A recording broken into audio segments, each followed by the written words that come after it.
ডিমের ডেভিল।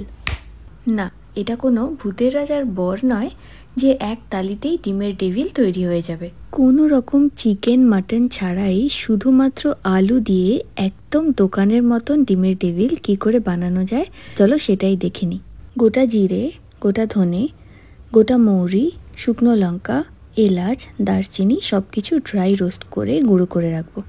এবার কড়ায় সর্ষের তেল গরম করে তাতে বেশ কিছুটা পেঁয়াজ কুচি দিয়ে অনেকক্ষণ ধরে ভেজে নিতে হবে, একদম গোল্ডেন ব্রাউন করে।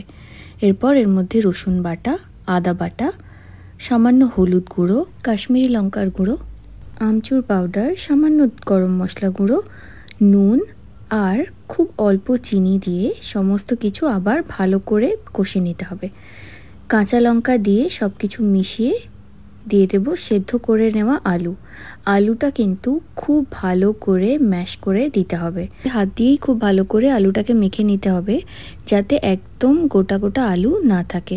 পরিমাণ মতো নুন দিয়ে সব কিছু মিশিয়ে নিয়ে আলুর রঙটা বাদামি হয়ে গেলে শেষে দিয়ে দিতে হবে ধনেপাতা কুচি আর বানিয়ে রাখা ভাজা মশলা। এরপর আলুর সাথে ধনেপাতা আর ভাজা মশলা ভালো করে মিশিয়ে এটা 10-15 মিনিটের জন্য ঠান্ডা হতে দেব।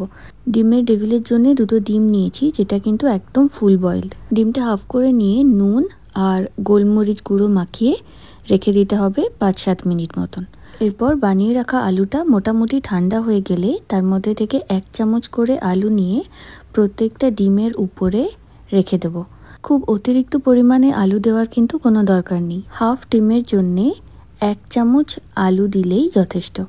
এরপর আলুটাকে আস্তে আস্তে প্রেস করে করে পুরো ডিমটাকে আলু দিয়ে চাপা দিতে হবে। ডিমের গায়ে এইভাবে আলুটা লাগানোর জন্যে কিন্তু আলুটাকে খুব ভালো করে মেখে নিতে হবে যাতে আলুর কোনো রকম শক্ত অংশ থেকে না যায়।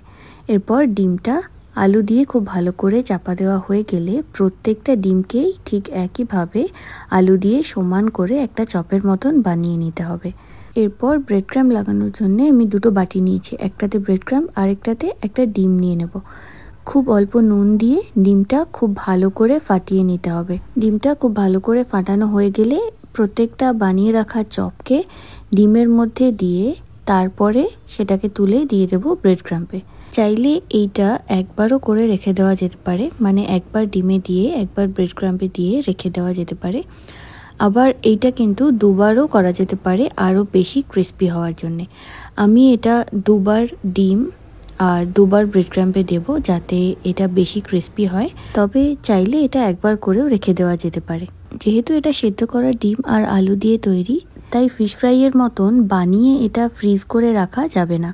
এটা বানিয়ে মোটামুটি 2-3 দিনের মধ্যে অবশ্যই খেয়ে ফেলতে হবে। হাফ ডিম আর 1 চামচ আলু দিয়েই কতটা বড় সাইজের একটা ডেভিল তৈরি হয়েছে সেটা তো দেখাই যাচ্ছে। এরপর প্রত্যেকটা চপকেই গরম তেলের মধ্যে মুচমুচে করে ভেজে নিতে হবে।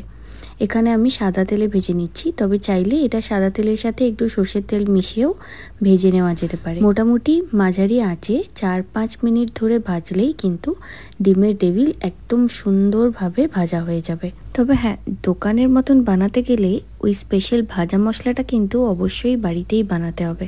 মাদার্স ডে হয়ে গেছে তো কি, সপ্তাহে একটা দিন মায়ের জন্য স্পেশাল কিছু তো বানানো যেতেই পারে। গরম গরম ডিমের ডেভিল, ফাটাফাটি।